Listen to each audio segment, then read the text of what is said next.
एक बार स्क्रीन दिख रही कि नहीं और वॉइस ठीक ठाक पहुंच रही है कि नहीं, कंफर्म कर दीजिए।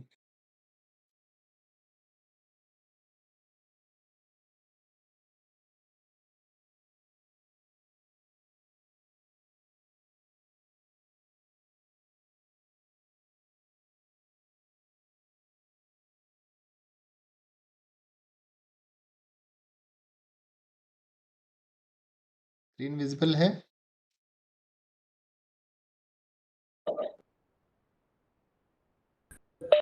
Yes sir.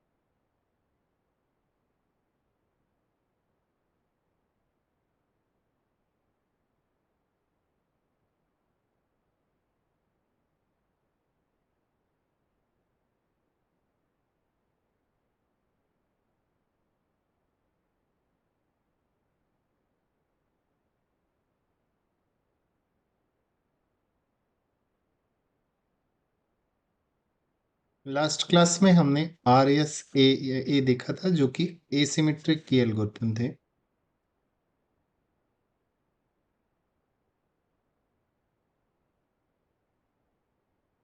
पहले हमने ये देखा था कि एसिमेट्रिक की का कॉन्सेप्ट कैसे काम करता है, हाउ डज इट वर्क्स।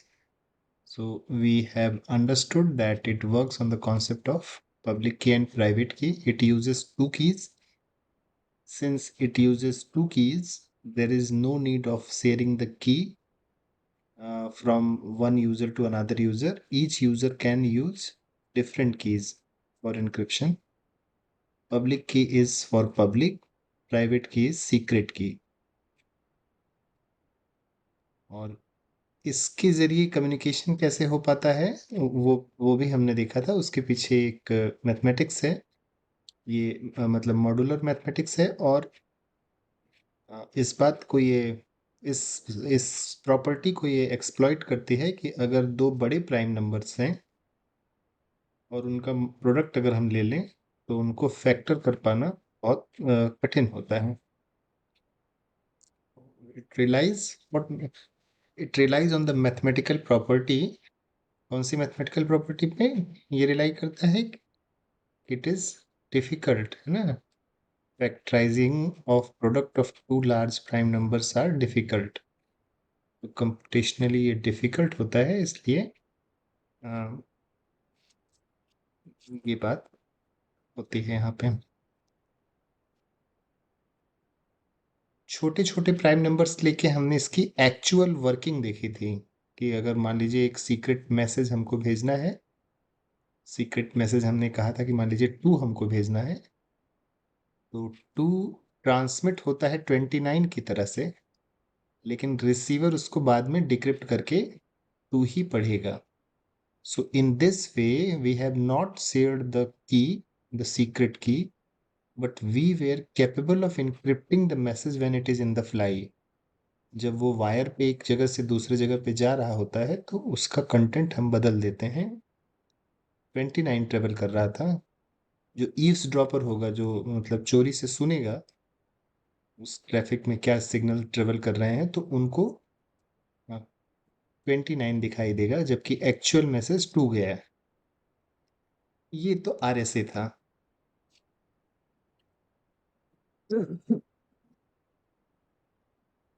तो आरएसए को मतलब सिक्योर रखने के लिए हमें क्या क्या करना है वो चीज यहाँ पे डिस्कस की गई है।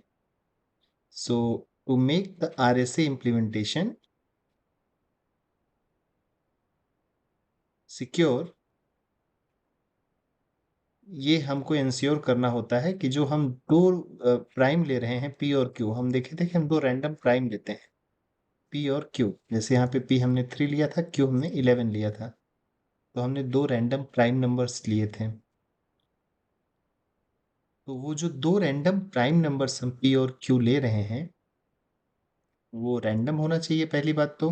जितना ज़्यादा रैंडम होगा उतना ही सिक्योरिटी अच्छी रहेगी। लार्ज होने चाहिए, ऑब्वियसली मल्टीपल डिजिट्स के होंगे, और बहुत क्लोज नहीं होने चाहिए। क्लोज तो होने चाहिए लेकिन बहुत क्लोज नहीं होने चाहिए, बहुत दूर भी नहीं रहेंगे लेकिन बहुत क्लोज नहीं रहेंगे। क्लोज और फार का मतलब समझ रहे होंगे ना। मान लीजिए ये नंबर लाइन है, नंबर लाइन अगर हम खाली पॉजिटिव नंबर कर लें तो जीरो से लेके इनफाइनाइट तक जा रही है। तो मान लीजिए 100 है। 100 प्राइम नंबर नहीं है, लेकिन मैं एक बात बता रहा हूँ कि जैसे 100 है तो हम कहेंगे कि 105 इसके पास का एक नंबर है, और 101 बहुत पास का नंबर है। तो वो बहुत पास नहीं होना चाहिए, पास का होना चाहिए। अब मान लीजिए हम कहें 200, तो ये तो बहुत दूर हो गया, तो ऐसा भी नहीं होना चाहिए। लेकिन सेफ होने के लिए, to ensure that the RSA is safe, हम रैंडम लेते हैं पी और क्यू को, लार्ज लेते हैं, और ये इंश्योर करते हैं कि वो बहुत ज़्यादा पास ना हो।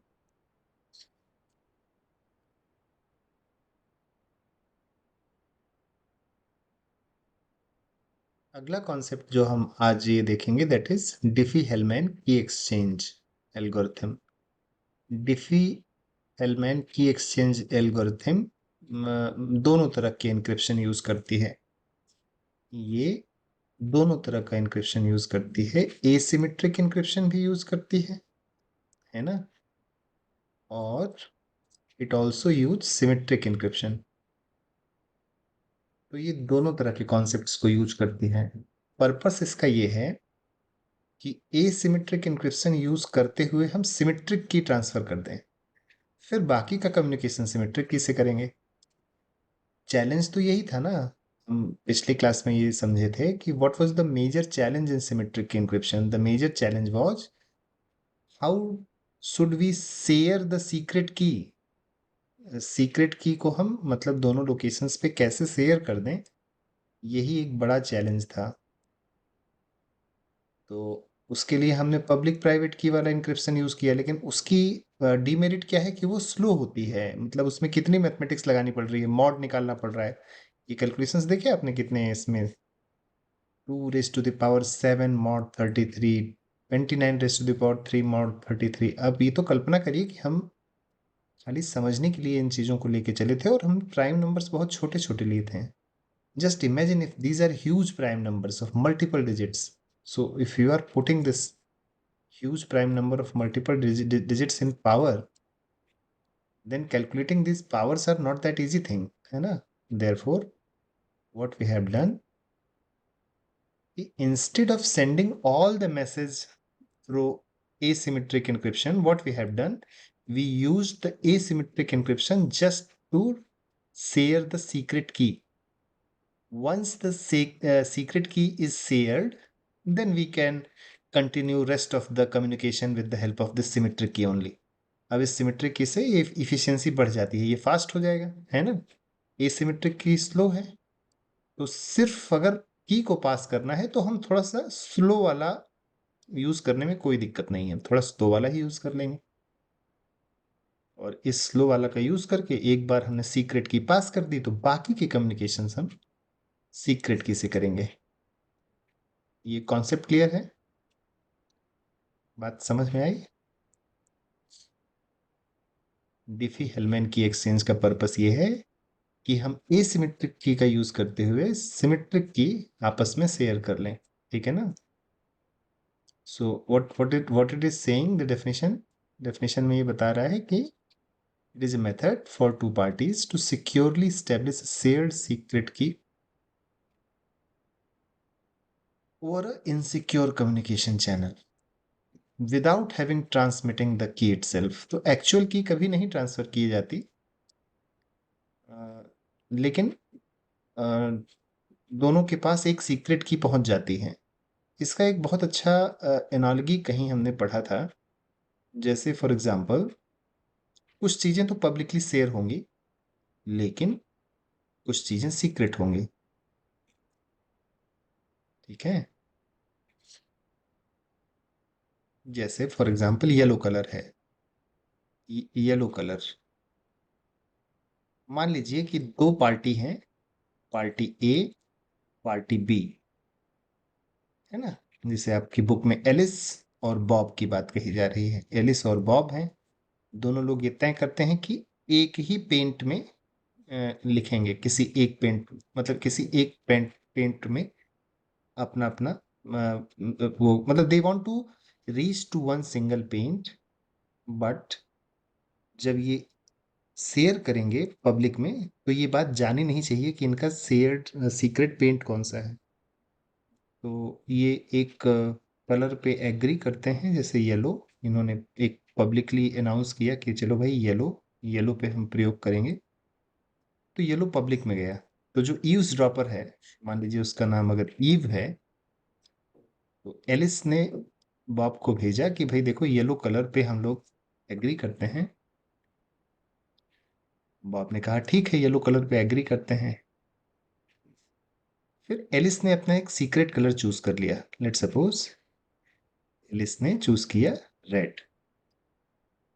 मान लीजिए एलिस ने रेड चूज किया सीक्रेट कलर। अब ये इसने पब्लिक में नहीं भेजा।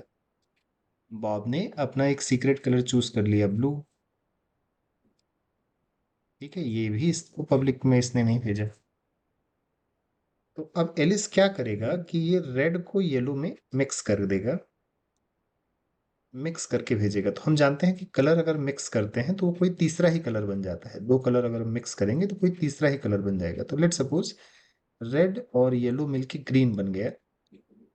तो ग्रीन पब्लिक में गया ग्रीन, है ना।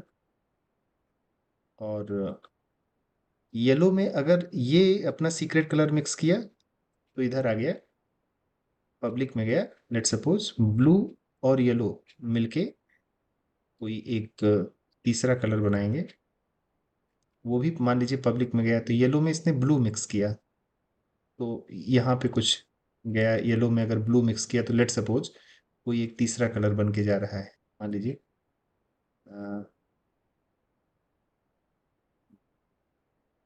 ब्लू में ग्रीन मतलब मिक्स हुआ, तो हो सकता है पर्पल बन जाए, कुछ एक तीसरा कलर गया। तो ये जो हवा में कलर्स जा रहे हैं, यानी जो ट्रेवल कर रहे हैं, वो येलो ट्रेवल कर रहा है, ग्रीन ट्रेवल कर रहा है, पर्पल ट्रेवल कर रहा है, लेकिन रेड सीक्रेट रह गया, ब्लू सीक्रेट रह गया। अब येलो और ब्लू का मिक्स कलर इनके पास आ गया, येलो प्लस ब्लू का मिक्सचर इनके पास आ गया, और येलो प्लस रेड का मिक्सचर इनके पास आ गया। क्यों? क्योंकि इनका सीक्रेट रेड था, इनका सीक्रेट ब्लू था, दोनों का सीक्रेट अलग अलग था। और अब फाइनली क्या करेगा ये एलिस, क्या करेगा कि इसमें अपना भी कलर डाल देगा रेड, और बॉब क्या करेगा वो भी अपना भी कलर डाल देगा ब्लू। तो जो फाइनल कलर बनेगा वो एक ही कलर हो जाएगा ना, सेम कलर। देखिए येलो ब्लू रेड का कॉम्बिनेशन और येलो रेड ब्लू का कॉम्बिनेशन, ये लास्ट में एक ही कलर पे पहुंच गए। लेकिन ये आपस में जो सीक्रेट शेयर किया गया हवा में, जो जो वायर पे डेटा गया, वायर पे कोई ऐसा सीक्रेट डेटा नहीं गया। ना तो इसका सीक्रेट रेड गया, ना तो फाइनल कॉम्बिनेशन जो बन रहा है वो गया। अब ये जो फाइनल कॉम्बिनेशन बना ना, यही शेयर्ड सीक्रेट है। अब ये फाइनल कॉम्बिनेशन किस कलर का हुआ वो एलिस को भी पता है, बॉब को भी पता है, लेकिन जो ईव्स ड्रॉपर है, जो चोर है, जो बीच में बैठ के ईव्सड्रॉपिंग कर रहा है कम्युनिकेशन का, उसको भी नहीं पता चलेगा उसको, क्योंकि उसको येलो दिख रहा है, ग्रीन दिख रहा है, पर्पल दिख रहा है। बट ना एक्चुअल रेड दिखा, ब्लू दिखा, और ना वो जो अंत में जो कलर बना, मान लीजिए ब्राउन बन गया, तीनों के मिक्सचर से ब्राउन बन गया। तो वो ब्राउन, तो ये इसको बिल्कुल पता ही नहीं चलेगा कि ये ब्राउन कलर, मतलब दोनों ने कॉमन शेयर्ड सीक्रेट पे मतलब राजी हो गए हैं वो लोग, है ना। तो इस तरह से डिफी हेलमैन की एक्सचेंज काम करता है। मैथमेटिकली कैसे ये काम करता है वो बात इस स्लाइड पे बताई गई है। ये तो मैंने खाली एक एनोलॉजी दिया जो कहीं मैंने पढ़ा था। सिंपल एनोलॉजी है कि जैसे कलर मिक्सिंग से कैसे इस चीज को समझा जा सकता है। तो वो है मैथमेटिकली। इसमें क्या होता है कि बोथ पार्टी एग्री कर जाते हैं कॉमन मॉडुलस पे। तो कॉमन मॉडुलस पी और एक कॉमन बेस जी। बेस आप समझ रहे होंगे, बेस को हम क्या कहते हैं, primitive root modulo p. Primitive root g को हम, आप पिछली अर्थमेटिक क्लासेस जो हम हमारी किसी ने अटेंड किया हो तो उस पे हमने डिस्कस किया था। ये बेसिकली जेनरेटर होता है, जेनरेटर होता है, इसलिए इसको जी कहते हैं। जेनरेटर का क्या मतलब है कि मान लीजिए कोई प्राइम नंबर पी हम लेते हैं, तो एक से लेके p-1 तक के जितने भी नंबर बीच में पड़ते हैं वो इस g से जनरेट किए जा सकते हैं किसी ना किसी पावर से, है ना। g⁻1, g⁻2, g⁻3, g⁻4, वो उसी क्रम में नहीं आएंगे कि 1 2 3 4 5, लेकिन किसी ना किसी क्रम में ये जनरेट कर देगा इसको, इसलिए इसको जनरेटर या प्रिमिटिव रूट ऑफ मतलब मॉडुलो पी कहते हैं। तो इस तरह से दोनों पार्टी एग्री कर लेंगे दो नंबर पे, पी पे और जी पे। तो यानी कि ये भी पब्लिक में गया, बोला कि हम पी पे एग्री करते हैं, उसने कहा हाँ हाँ ठीक है पी पे एग्री करते हैं, और जी हमारा बेस होगा, तो वो भी बोला ठीक है जी बेस होगा। तो इस तरह से ये सीक्रेट नहीं है, ये पब्लिकली शेयर्ड पैरामीटर्स है। वही बात यहाँ पे कही जा रही है कि ये पब्लिकली शेयर्ड पैरामीटर्स हैं, these are parameters, this parameters are public. फिर की जनरेशन करता है, की जनरेट करता है, एलिस और बॉब दोनों अपनी अपनी की जनरेट करेंगे, दोनों प्राइवेट की जनरेट करेंगे, अपनी अपनी की जनरेट करेंगे, है ना। तो let's suppose Alice choose a secret integer a and calculate her public key. Public key कैसे कैलकुलेट किया कि पब्लिक की मान लीजिए उसका ए मान ले हम, ए इज इक्वल टू, ऐसे कैलकुलेट किया उसने, जनरेटर पॉलिनोमियल पावर ए, ए यहाँ इसकी प्राइवेट की होगी, मॉड पी। ये बात हम आरएसए में जान चुके हैं, आरएसए में हम इसको देख चुके हैं कि आरएसए में जब पब्लिक प्राइवेट की पेयर जनरेट किया जाता था, उसका तरीका क्या होता था, वो साइफर टेक्स्ट को मतलब जो कैलकुलेट करने का जो तरीका होता था वो इसी इक्वेशन को यूज करके करते थे। ठीक है, तो उसी तरह से बॉब जो है वो अपना जनरेट कर लेगा पब्लिक की, दोनों अपनी अपनी पब्लिक की जनरेट कर रहे हैं और ये सीक्रेट रहेगा।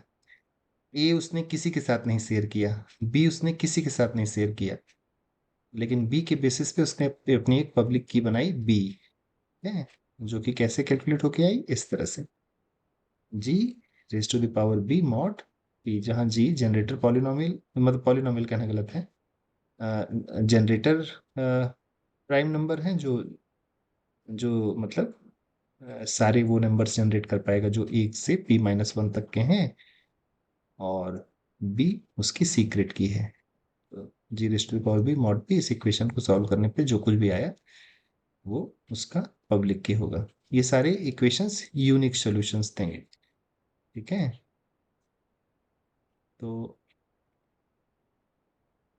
अब की एक्सचेंज कैसे करेंगे, सीक्रेट की एक्सचेंज कैसे होगा, तो अब एलिस क्या करेगा, आ, मतलब अपनी पब्लिक की भी बॉब को दे देगा, बॉब अपनी पब्लिक की एलिस को दे देगा, दोनों ने एक्सचेंज किया कि भैया ये मेरी पब्लिक की है, ये मेरी पब्लिक की है।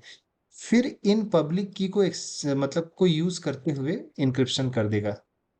तो Alice computes a shared secret s using Bob's public key. Shared secret s is equal to b raise to the power a mod p.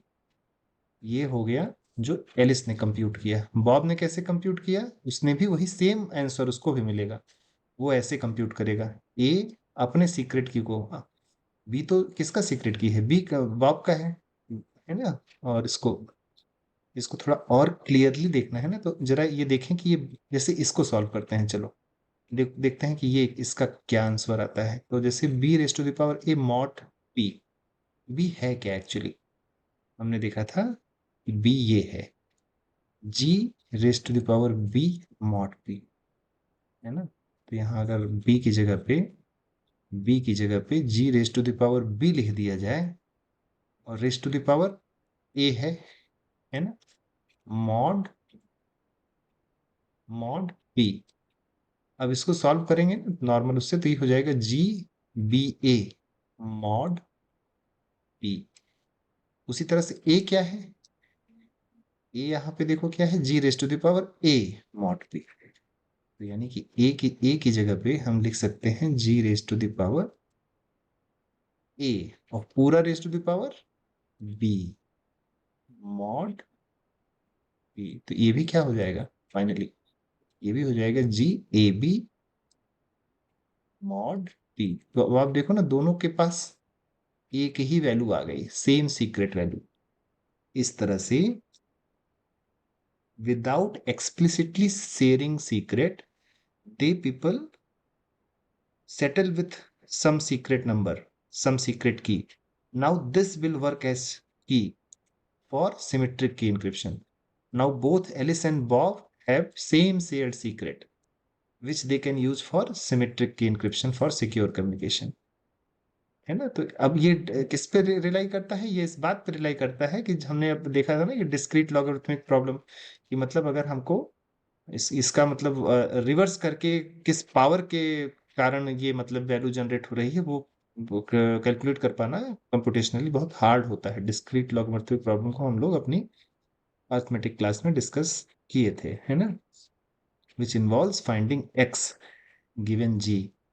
तो अगर हम ये एक्स फाइंड करने की कोशिश करें तो ये हार्ड होता है, इसको ब्रूट फोर्स से फाइंड करना पड़ता है, पहले 1 2 3 4 रख के, और जब हमारा प्राइम नंबर बहुत बड़ा है, बहुत लार्ज है, तो वो समय लग जाता है उसमें, है ना। और ये हर कैलकुलेशन मतलब मॉड पी कैलकुलेट करना टफ होता है। So if P and G are chosen properly, it's computationally infeasible for the eavesdropper to determine the shared secret from the public information exchange during the key exchange process. ये था डिफी Hellman exchange. यही या इससे मिलती जुलती algorithm का use करके आज की मॉडर्न वेबसाइट्स काम करती हैं, जो मतलब एसएसएल सर्टिफिकेट्स वगैरह यूज करती हैं, जिससे आपके बैंकिंग ट्रांजेक्शन्स या ई मार्केटिंग वगैरह जो आप करते हैं मतलब अलग अलग शॉपिंग वेबसाइट्स पे, ताकि आपका पासवर्ड और आपके मतलब बैंक डिटेल्स सीक्रेटली फ्लो करें, वो इसी तरह के एल्गोरिथम्स को यूज करता है। इसको या इसी तरह के एल्गोरिथम्स को, ऐसे तमाम नई एल्गोरिथम्स और भी बनी है, जिनकी मदद से ये कम्युनिकेशंस होते हैं, जो मॉडर्न इलेक्ट्रॉनिक कम्युनिकेशंस होते हैं, सब में इसी तरह के कॉन्सेप्ट्स यूज में लाए जाते हैं, ठीक है ना। तो डिफी हेलमैन की एक्सचेंज क्लियर है, या इस पे किसी का कोई प्रश्न?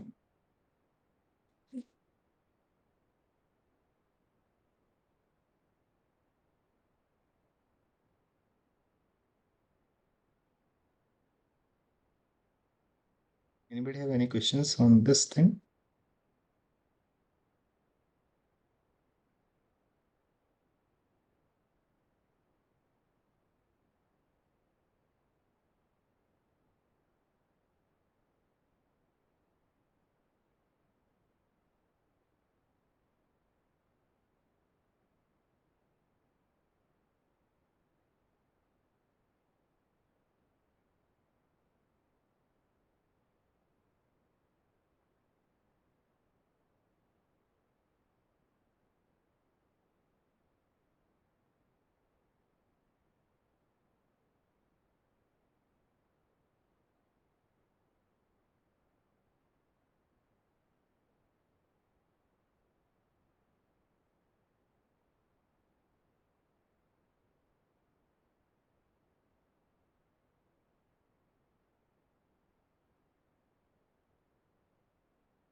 सब लोग कनेक्टेड हैं?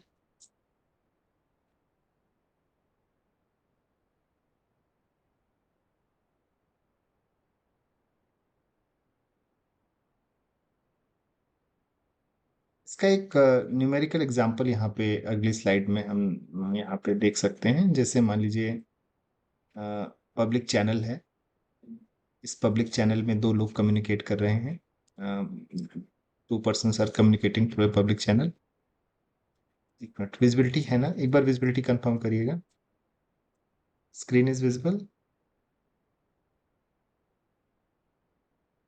Yes, sir. So communication is happening between two persons. शुरू में क्या करना है कि पहले तो पब्लिक पब्लिकली दो पैरामीटर्स पे डिसाइड करना है, एक तो प्राइम नंबर कोई, और दूसरा उसका जनरेटर। आप ये देखिएगा कि मतलब 5 एक ऐसा नंबर है जिससे जीरो से लेके, सॉरी जीरो तो नहीं, 1 से लेके 1 से लेके 22 तक सारे नंबर आपको मिल सकते हैं अगर आप mod 5 raise to the power 1 mod 23 करें, है ना? तो 5 रेज़ टू द पावर 1 का मतलब 5 ही होता है, तो ये तो 5 यहीं से मिल जाएगा रिमाइंडर, क्योंकि 0 टाइम ले जाएंगे उसके बाद। 5 रेज़ टू द पावर 2 यानी 25। 25 को 23 से डिवाइड करेंगे, 1 टाइम जाएगा, 2 आ जाएगा, है ना? पहले 5 आया, फिर 2 आया, फिर ऐसे ऐसे सब सारे नंबर्स आपको मिल जाएंगे। इसलिए जी को जनरेटर कहेंगे, यानी 5 इज जनरेटर फॉर 23, मतलब मॉड 23, मॉड 23 का जनरेटर 5 हो सकता है। तो ये दोनों वैल्यूज हमने एक्सचेंज कर ली शुरू में ही। माने जो ईज ड्रॉपर है वो, उसको ये सुनाई पड़ेगा, मतलब वो देख पाएगा वायर में कि 23 ट्रांसफर किया गया, जी ट्रांसफर किया गया, मतलब 5 ट्रांसफर किया गया। अब एलिस अपना सीक्रेट चूज कर लेगा, मान लीजिए उसने 4 चूज किया, उसी तरह से बॉब ने अपना सीक्रेट चूज किया, लेट सपोज उसने 3 चूज किया। अब इस सीक्रेट ए के बेसिस पे और इन वैल्यूज का यूज करके वो लोग पब्लिक की अपना कैलकुलेट करेंगे। तो यहाँ पे 5 raise to the power 4 mod 23, 4 इसका सीक्रेट था, 5 पब्लिकली जनरेटर है, जो पब्लिक जनरेटर हमने दिया हुआ है मॉड 23, और इसका जो कुछ भी आंसर आया 4, तो वो इसकी पब्लिक की बन गई। ये इत्तेफाक की बात है कि इसका प्राइवेट की और पब्लिक की सेम है, मतलब ये कैलकुलेशन में अलग भी आ सकता है। इसने शेयर किया 4, और ये जो है 3 चूज किया था, तो ये कैलकुलेट करेगा 5 raise to the power 3 mod 23, जो कि 10 आया। इसने एक्सचेंज किया 10, तो ये 4 भेजा और 10 भेजा। फिर ये फाइनल सीक्रेट कैलकुलेट करेगा, किसके बेसिस पे? यहां से जो वैल्यू आई 10 वैल्यू आई, तो वो 10 रेज़ टू द पावर इसका अपना सीक्रेट 4, तो वो 18 आ गया। उसी तरह से ये कैसे कैलकुलेट करेगा? उसी तरह से कैलकुलेट करेगा, जो यहां से वैल्यू आई 4 आई, यहां से वैल्यू 4, और इसका अपना सीक्रेट 3 है, तो 4 raise to the power 3 mod 23, इसको सॉल्व करेंगे तो भी 18 आएगा। इस तरह से दोनों के पास एक सीक्रेट वैल्यू आ गई 18, जो कि पब्लिक में नहीं ट्रेवल की। पब्लिक में क्या ट्रेवल किया? 23 ट्रेवल किया, 5 ट्रेवल किया, 4 ट्रेवल किया, 10 ट्रेवल किया, लेकिन 18 तो नहीं ट्रेवल किया किसी भी कीमत पे। बाकी सारी कम्युनिकेशंस ये 18 का यूज करके कर सकता है, सिंपल सिमेट्रिक की इंक्रिप्शन से। मतलब फिर वो मॉड वॉड लगाने का उतना लंबा कैलकुलेशन करने की जरूरत नहीं, जो नॉर्मल सिमेट्रिक की एल्गो होती है, कोई भी डीएस या जो नई वाली एएस वगैरह यूज करके ये अपना कम्युनिकेशन सिमेट्रिक की से कर सकते हैं, और इनको की एक्सचेंज में कोई दिक्कत भी नहीं हुई। इस तरह से डिफी हेलमैन की एक्सचेंज यूजफुल होता है। एक और कॉन्सेप्ट है सिलेबस में, जिसे हम लोग परफेक्ट सीक्रेसी कहते हैं। परफेक्ट सीक्रेसी एक सिर्फ कॉन्सेप्ट है, ऐसा कुछ पॉसिबल नहीं है। तो बेसिकली परफेक्ट सीक्रेसी जानने से पहले एक बार हम फिर वन टाइम पैड पे बात करते हैं। वन टाइम पैड जब हम शुरू में पहले 2 क्लासेस में डिस्कस किए होंगे, शुरुआत में ही जो तमाम सारी टेक्निक्स हम देख रहे थे, जैसे वर्नम साइफर, मेफेयर साइफर, हिल साइफर, जो क्लासिकल कॉन्सेप्ट्स थे, उन्हीं में से एक इसको भी ले सकते हैं।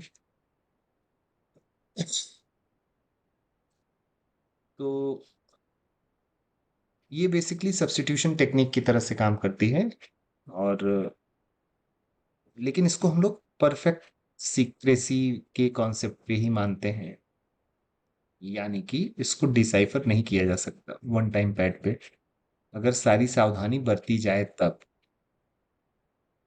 करते क्या थे कि जैसे रैंडम नंबर्स की एक बुकलेट छापते थे, रैंडम नंबर्स की एक बुकलेट छापते थे, है ना? रैंडम नंबर्स, और ये मल्टीपल पेजेस, मान लीजिए दूसरे पेज पे फिर रैंडम नंबर्स, तीसरे पेज पे रैंडम नंबर्स, और ये बुकलेट डुप्लीकेट में छापते थे। मतलब जैसे पहली बुक है, बिल्कुल उसी तरह से दूसरी बुक हमने लिया।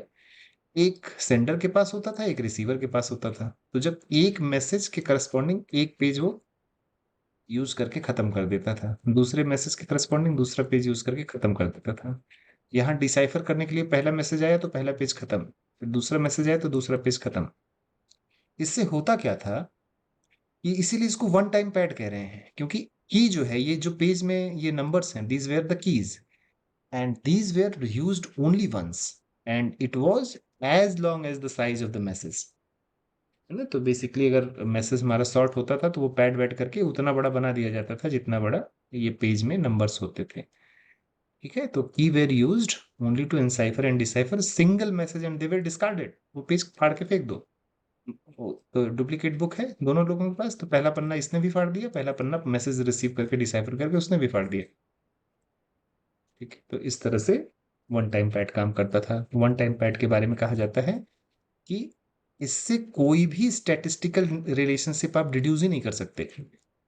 Statistical relationship between the cipher text and the plain text, अगर इसमें कोई संबंध हम स्थापित कर लें तब तो हम कोड ब्रेक कर देंगे ना। लेकिन वन टाइम पैड के बारे में कहा जाता था कि ये पॉसिबल ही नहीं है कि आप इसमें, क्योंकि हर बार तो की बदल गई, है ना। तो चैलेंजेस, इसमें दिक्कत क्या थी कि मेकिंग लार्ज नंबर ऑफ की, हर एक अलग मैसेज के लिए अलग की, अलग मैसेज के लिए अलग की। चूंकि अलग मैसेज के लिए अलग की होती थी इसलिए इसमें कोई गणितीय संबंध स्थापित करने का कोई प्रश्न ही नहीं उठता था, कोई रिलेशनशिप नहीं होता है। तो वो बहुत सिक्योर मानी जाती है, लेकिन बहुत ही कम्बरसम है। उसको कैसे मैनेज किया जाए, कैसे डिस्ट्रीब्यूट किया जाए, आज के जो मॉडर्न इलेक्ट्रॉनिक सिस्टम है उसमें तो बिल्कुल पॉसिबल नहीं है। लेकिन इसको रियल वर्ल्ड में यूज में लाया गया, जैसे जो कोल्ड वॉर का समय था, आप हिस्टोरिकली अगर कोई अवेयर हो तो रसिया और यूएस, रसिया मतलब पुराना जो यूएसएसआर था, उसमें और यूएसए में जब कोल्ड वॉर चल रहा था तो उस दौरान जो भी मतलब मैसेज एक्सचेंज होते थे उनमें वन टाइम पैड काफी यूज किया जाता रहा था। तो उसमें कई बार ये भी ब्रेक हुआ, लेकिन उसके ब्रेक होने का कारण ये नहीं है कि वो मैथमेटिकली गलत साबित हुआ। मैथमेटिकली तुम कहते हैं ना कि one time pad perfect secrecy को फॉलो करता है, लेकिन हो ये गया ना कि वो लोग की रीयूज किए एक आध बार गलती से, तो अगर आप की रीयूज करोगे तो गड़बड़ हो जाएगा ना। या इसका तो यही तो कोर कॉन्सेप्ट है कि एक बार आपने की यूज किया, की को डिस्ट्रॉय कर दो। तो ये था। तो वही बात है, इसलिए ये वन टाइम पैड रिविजिट कहा जा रहा है कि हम एक बार याद दिलाते हैं कि इसको हम पढ़ चुके हैं, और इस ये वन टाइम पैड इकलौती ऐसी एल्गो मानी जाती है जिस जो कि हम कहते हैं the one time pad is the only crypto system, है ना, which is said to be following this thing, perfect secrecy को फॉलो करती है। बाकी परफेक्ट सीक्रेसी सिर्फ एक आइडिया है, ये रियल लाइफ में कोई भी एल्गो ऐसी नहीं होती जो जिसको हम कहें कि वो इस आइडिया को फुलफिल करती है। ये एक आइडियल मतलब सिनेरियो है परफेक्ट सीक्रेसी। दैट मीन्स अगर आपके पास साइफर टेक्स्ट दिया हुआ हो तो चाहे कितना भी कंप्यूटिंग रिसोर्सेज आपके पास हो, चाहे कितनी भी समय आपके पास हो, आप रिवर्स करके उसके प्लेन टेक्स्ट को नहीं पा सकते या उसके बाद बीच में कोई संबंध स्टेब्लिश नहीं कर सकते, है ना। It's an idea that given cipher text from an encryption system, अगर आपको साइफर टेक्स्ट दिया हुआ है तो absolutely nothing is revealed about the unencrypted message. इसको मैथमेटिकली सैनन ने कैसे दिखाया था, वो इस तरह से दिखाते हैं। ये प्रोबेबिलिटी थ्योरी किसी ने अगर पढ़ रखी हो, probability theory not of normal arithmetic probability, probability theory proper theorize किया जाता है सेट थ्योरी के रूप में, उसकी प्रॉपर मैथमेटिक्स है अपने आप में। तो चूंकि हम यहाँ पे बहुत ज्यादा मैथ्स डिस्कस नहीं कर रहे हैं, सिंपल एक डेफिनेशन यहाँ पे हम रखे हुए हैं। कह रहे हैं कि कोई भी क्रिप्टो सिस्टम परफेक्ट कहा जाता है अगर p of m given c is equal to p of m. यहाँ पी क्या है, प्रोबेबिलिटी है। That means probability of any message m given the cipher text c, मतलब अगर दोनों एक साथ दिए गए हों आपको, अगर आपको मैसेज भी उपलब्ध हो और साइफर टेक्स्ट भी उपलब्ध हो, तो इसकी संभावना कि आप मैसेज को रिवील कर पाए उतनी ही है जितनी की मैसेज की संभावना है। मतलब कि कोई चांस ही नहीं है कि आप ये स्थापित कर पाए। मतलब so learning the cipher text tell you nothing about the message, मतलब साइफर टेक्स्ट भी अगर आपको पता हो और मैसेज भी साथ में दिया हुआ हो तो भी आप उसमें कोई संबंध नहीं मतलब डिक्लेयर कर सकते, मतलब देर देर आर जीरो क्लूज। आप नहीं समझ पाएंगे कि दोनों में क्या रिलेशन है। तो there is zero chances that you can break the code from if both of them are given.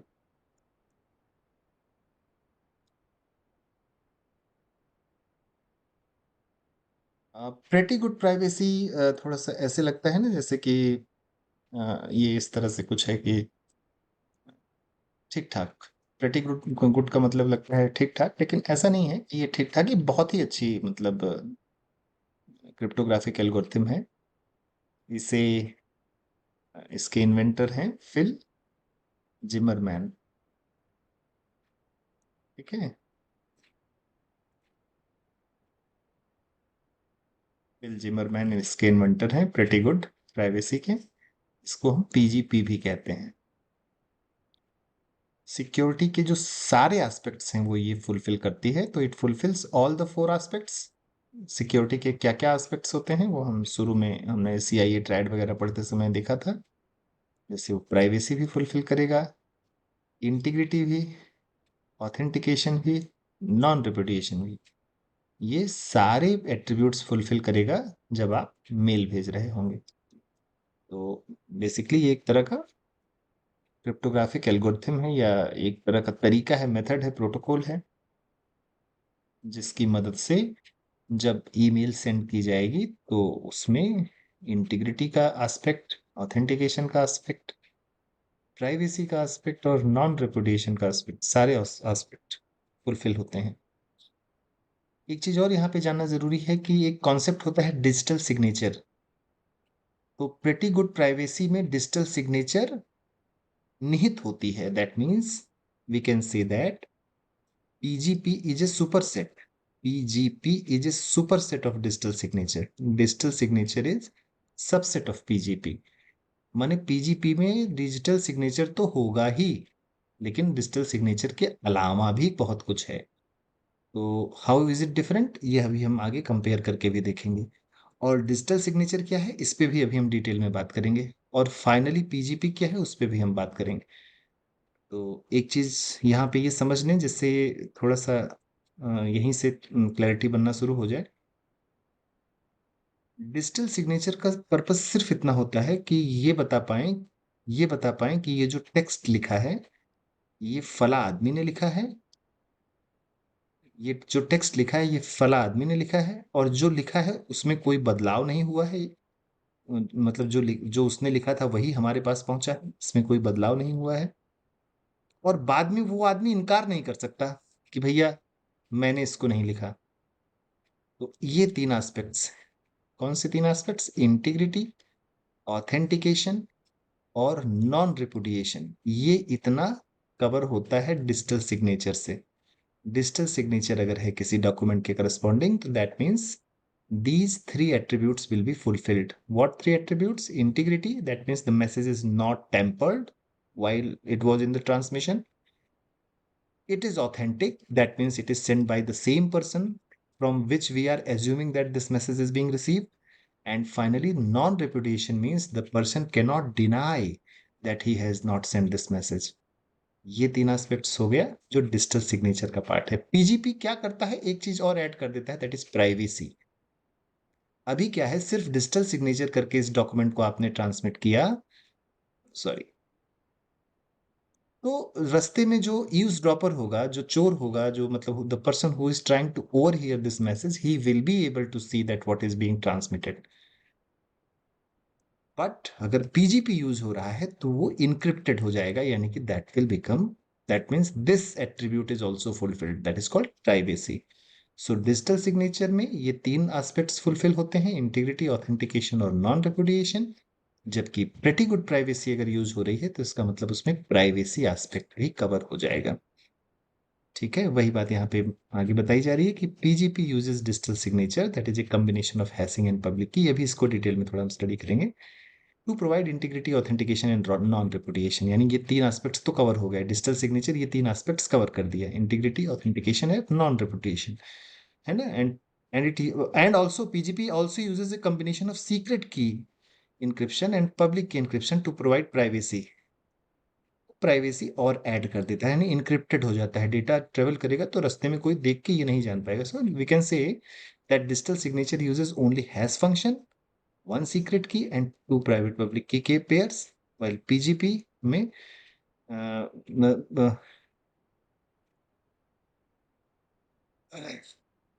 PGP में भी हम देखेंगे कि उसमें एक सीक्रेट की भी यूज होगी, आगे हम अभी देखेंगे उसको।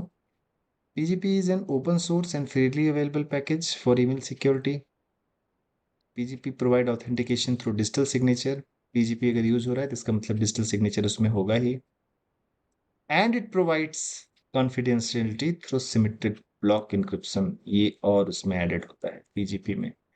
कॉन्फिडेंशियलिटी यानी कि प्राइवेसी वाला पार्ट, प्राइवेसी या कॉन्फिडेंशियलिटी भी ला देगा, चूंकि उसमें और इसमें कुछ खूबियां होती हैं, जैसे वो जिप कर देता है ना। उसके अलावा ये रेडिक्स 64 एनकोडिंग स्कीम उसमें होती है, जिसे बेस 64 भी कहते हैं।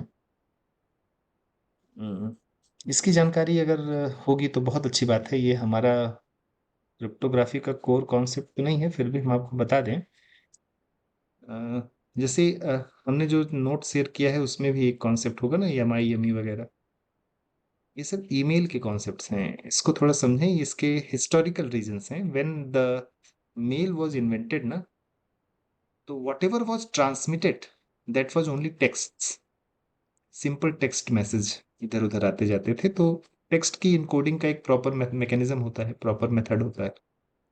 बाद में ईमेल के साथ इमेज अटैच कर दी जाती है, या कोई भी मल्टीमीडिया डेटा अटैच कर दिया जाता है। अब बना तो वो है प्रोटोकॉल खाली टेक्स्ट ट्रांसमिट करने के लिए, लेकिन भेजना है उसके साथ मल्टीमीडिया भी, ऑडियो वीडियो भी। तो there should be some method कि इस उसी प्रोटोकॉल पे ये भी काम हो जाए। तो that's where this base 64 encoding scheme comes to play. What it does, that if you are having some multimedia data, let's suppose you are having image which is actually a bitmap। bitmap बहुत सारी मतलब pixels को हम binary form में रखे रहते हैं। तो उस बिटमैप्स को वो मल्टीपल ब्लॉक्स में डिवाइड करता है, और हर ब्लॉक्स को किसी न किसी कैरेक्टर से मैप कर देता है, जो a b c d type के कैरेक्टर्स हैं उससे मैप कर देता है। मतलब इस ब्लॉक को इतना छोटा छोटा बना देगा कि उस छोटे ब्लॉक के करस्पॉन्डिंग जो बाइनरी वैल्यूज आती हैं उसको वो किसी न किसी कैरेक्टर से मैप कर देता है। फिर ये टेक्स्ट के रूप में ट्रांसमिट करता है दूसरे सिरे पे, फिर वो इसका उल्टा काम कर देता है, इस टेक्स्ट से बिटमैप बना देता है। इस तरह से इन एनकोडिंग स्कीम्स का यूज करके जो पुरानी मेल के फॉर्मेट्स थे, उसी पुरानी मेल्स के फॉर्मेट में मल्टीमीडिया मेल एक्सटेंशन मतलब कॉन्सेप्ट यूज करके हम मल्टीमीडिया डेटा भी ईमेल के साथ भेजते हैं, जबकि ईमेल बना था सिंपल टेक्स्ट के लिए। तो आई थिंक ये क्लियर होगा, और जिसको और फर्दर एक्सप्लोर करना है आप पढ़िएगा उसको। ये तो पीजीपी को हम थोड़ा डायग्रामेटिकली देखते हैं एग्जैक्टली है क्या। तो ये पूरा पीजीपी है, ये पूरा पूरा डायग्राम मिला के पीजीपी है, जिसमें से एक पोर्शन है डिजिटल सिग्नेचर का और दूसरा पोर्शन है इंक्रिप्शन का, जिसके चलते वो कॉन्फिडेंशियलिटी आती है। अब जरा डिजिटल सिग्नेचर पार्ट को देखते हैं। तो हम अपनी ओरिजिनल ईमेल लेते हैं, ये हमारा ओरिजिनल मैसेज है ईमेल। इसको हम एक हैशिंग एल्गोरिथम से पास करते हैं। हैशिंग एल्गोरिथम तमाम सारी हमने पहले से देखी है ना, जैसे MD5 है, SHA है, SHA 1 2 है ना। तो किसी हैशिंग एल्गो से पास करके एक मैसेज डाइजेस्ट मिलता है हमको। हम जानते हैं कि हैशिंग एल्गो से पास होने के बाद जो मैसेज डाइजेस्ट मिलता है वो फिक्स साइज का एक नंबर होता है, मतलब एक ब्लॉक होता है, हो सकता है 512 बिट का हो, जो कि नॉर्मली मैसेज से छोटा होता है। यानी कि इसमें कोलिजन के भी चांसेस रहते हैं, लेकिन बहुत कम संभावना इसकी होती है।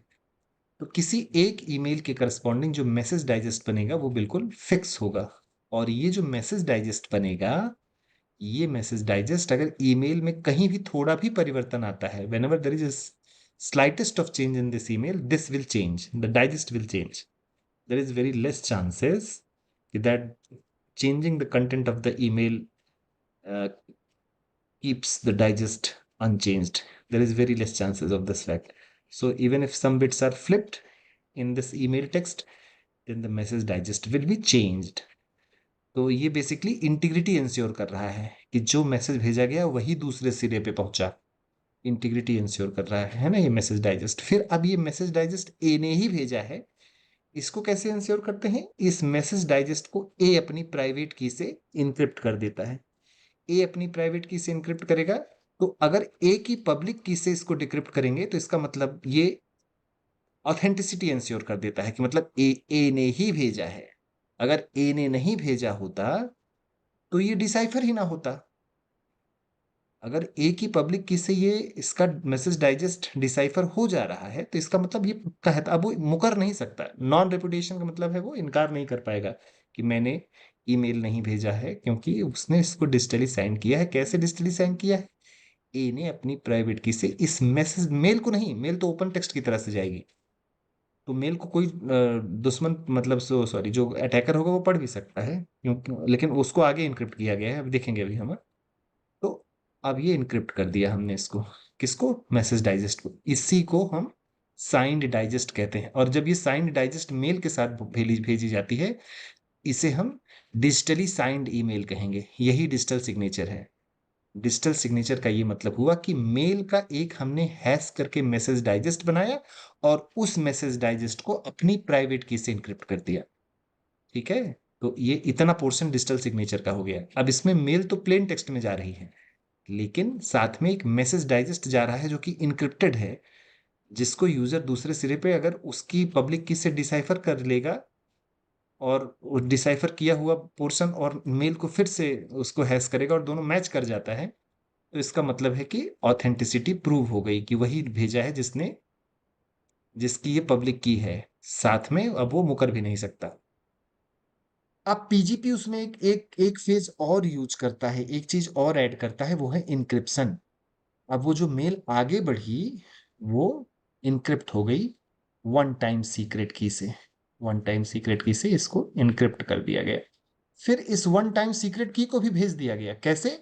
बी की पब्लिक की से। भाई बी जो है उसकी भी पब्लिक की है, उसकी भी प्राइवेट की है। अब बी की पब्लिक की से हमने सीक्रेट को इनक्रिप्ट करके भेजा। अगर हम मेल को ही इनक्रिप्ट करते, मतलब सीक्रेट की को ना इनक्रिप्ट करके मेल को ही इनक्रिप्ट करते, तो ज्यादा कैलकुलेशंस लगते ना, क्योंकि मैसेज तो बड़ा होता है, मेल का मैसेज तो बड़ा होता है, बहुत बड़ा होता है। लेकिन हमने सीक्रेट की को इनक्रिप्ट किया, तो हमने वन टाइम एक सीक्रेट की अपनी तरफ से यूज किया और उससे मैसेज को इनक्रिप्ट कर दिया। अब ये मैसेज जब फ्लो करेगा तो इसको कोई नहीं पढ़ पाएगा। और सीक्रेट की को हमने बी की पब्लिक की से इनक्रिप्ट, ये तो छोटा होता है, की तो छोटी होती है, तो छोटी की आराम से चली गई, इनक्रिप्ट हो गया। तो दूसरे सिरे पे इसको रिवर्स कैलकुलेशन करना भी कठिन। अगर पूरी की पूरी मेल हम इनक्रिप्ट कर देते उससे, तो थोड़ा कठिन काम हो जाता है उसको डिसाइफर कर पाना। यहाँ पे ये कॉन्सेप्ट समझ में आ रहा है ना? क्योंकि यहाँ कोई कह सकता है कि हम इस ईमेल को बी की पब्लिक की से डायरेक्ट भी तो यहाँ इनक्रिप्ट कर सकते थे, क्यों हमने अलग से सीक्रेट की यूज की? तो अलग से सीक्रेट की यूज करने के पीछे का पर्पस ये है कि सीक्रेट की को हम जब भेजेंगे दूसरी तरफ, तो अगर बी की पब्लिक की से इनक्रिप्ट करके, तो ज्यादा जो कठिन कैलकुलेशन होगा वो उस छोटे से की पे करना पड़ेगा, ना कि पूरे मैसेज पे। पूरा मैसेज मतलब सिमेट्रिक की इंक्रिप्शन से इनक्रिप्ट हुआ, ये सिमेट्रिक की इंक्रिप्शन से इनक्रिप्ट हुआ, ये एसिमेट्रिक की इंक्रिप्शन से इनक्रिप्ट हुआ। अब दूसरे सिरे पे क्या होता है यहाँ पे बताया जा रहा है। जब मैसेज पहुंचा तो फिर पहले बी ने अपने प्राइवेट की से उस सीक्रेट की को डिक्रिप्ट किया, ना कि पूरे मैसेज को, सीक्रेट की को। अब जब सीक्रेट की मिल गई, उस सीक्रेट की से सिमेट्रिक की इंक्रिप्शन से पूरी मेल को डिक्रिप्ट कर लिया, है ना? अब जब मेल आ गई, तब इस मेल के दो पोर्शन हैं, एक तो हैश पोर्शन है जो इनक्रिप्ट होके आया है, दूसरा मेल। हैश को एक की पब्लिक की से डिक्रिप्ट कर लिया, उससे हैश बन गया। मेल को फिर से हैश में भेज दिया, दोनों से जो डाइजेस्ट आ गए उसको कंपेयर कर लिया, अगर मैच कर गया तो इसका मतलब ऑथेंटिसिटी भी मिल गई, नॉन रिपुडिएशन भी हो गया। और चूंकि ये पूरी मेल इनक्रिप्ट होके आई है, इसलिए प्राइवेसी भी बनी हुई है, जिसको कॉन्फिडेंशियलिटी कहते हैं। और ऑथेंटिक भी है, क्योंकि एक ही पब्लिक की से डिसाइफर हो रहा है। ये तभी पॉसिबल है जब ए ने अपनी प्राइवेट की से डिसाइफर किया होता। तो authenticity, non repudiation, privacy, authenticity, सारे जो सिक्योरिटी के फीचर्स हैं पीजीपी से फुलफिल होते हैं। यहाँ पे एक छोटा सा कंपैरिजन दिया गया है कि अगर डिजिटल सिग्नेचर और पीजीपी में कंपेयर करने को कहा जाए तो क्या कैसे होगा तो बताया जा रहा है कि जो कंटेंट इंक्रिप्शन है पीजीपी में होता है, डिजिटल सिग्नेचर में नहीं होता। सिर्फ अगर डिजिटली साइन करके किसी डॉक्यूमेंट को भेज रहे हैं तो इसका मतलब वो प्लेन टेक्स्ट में जा रहा है, खाली उसमें डिजिटल सिग्नेचर जा रही है। ऑथेंटिसिटी दोनों ही वेरीफाई करेगा, क्योंकि पीजीपी में ऑलरेडी डिजिटल सिग्नेचर होती ही है, इसलिए वो भी ऑथेंटिसिटी वेरीफाई करेगा वो भी। कॉन्फिडेंशियलिटी सिर्फ पीजीपी करेगा, क्योंकि इनक्रिप्ट पूरी तरह से इनक्रिप्शन पीजीपी में हो रहा है, डिजिटल सिग्नेचर में कोई इनक्रिप्शन नहीं हो रहा है, तो कॉन्फिडेंशियलिटी वहां पे नहीं है। स्टैंड अलोन में नहीं यूज कर सकते, क्योंकि दोनों तरफ पीजीपी प्रोटोकॉल होना चाहिए, जबकि डिजिटल सिग्नेचर के लिए इसकी कोई जरूरत नहीं है। डिजिटल सिग्नेचर खाली अब डिजिटल सिग्नेचर वेरीफाई करेंगे, और दोनों में सिग्नेचर्स होते हैं, तो वो बात लास्ट में वो कही जा रही है। तो ये सारे पॉइंट्स हैं, ठीक है। मेरी तरफ से ये मेरी तरफ से ये पूरी तरह से खत्म है, मतलब अब हम आगे कोई क्लासेस नहीं लेने वाले। लेकिन अगर किसी को कोई डाउट होगा तो बताइएगा, तो उस हिसाब से। बाकी जो जितनी भी क्लासेस ऑनलाइन हुई हैं उन सब की रिकॉर्डिंग मेरे पास है, मैं सबसे शेयर कर दूंगा, ताकि अगर कोई रेफर करना चाहे तो कर लेगा। असाइनमेंट्स आप बताई हुई डेट या उससे पहले जब भी हो सके जमा कर दीजिए, अपने एग्जाम का प्रिपरेशन शुरू कर दीजिए। कुछ पूछना है इसमें अभी तक, या इसको हम एंड करें?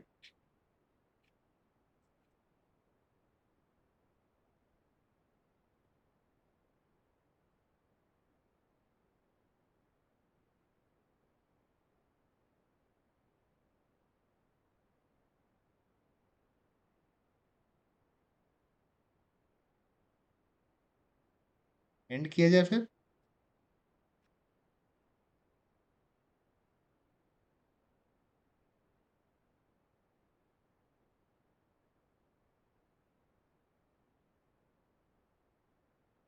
कनेक्टेड हैं सब लोग कि नहीं?